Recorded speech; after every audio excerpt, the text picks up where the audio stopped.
Ayurveda is a science of bringing your body, mind, and soul in the harmony that was born in India.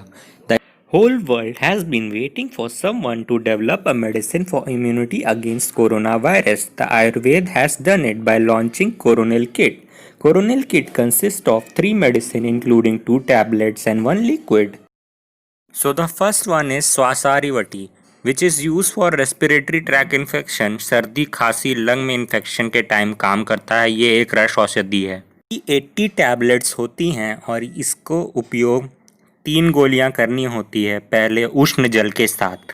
The second one is अणु तेल। NASA ही सिरसों द्वारा, यानी सिर का द्वार जो है वो नाक है, तो जो नाक के अंदर जो वायरसेस होंगे उनको ये ख़त्म करेगा। इसका अमाउंट 20 ml होता है। इसका उपयोग हर दिन नाश्ते के 1 दिन बाद हम कर सकते हैं। Third and the most important thing is Divya Coronil tablet. It is used for immunity boosting.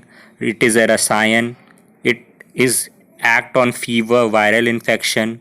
इसके अंदर गिलोय, तुलसी, गुडुची जो कि इम्यूनिटी बढ़ाने में काम करती। इसकी भी 80 टैबलेट्स होती हैं। इसका उपयोग रात के खाने के बाद 3 गोलियां हम ले सकते हैं।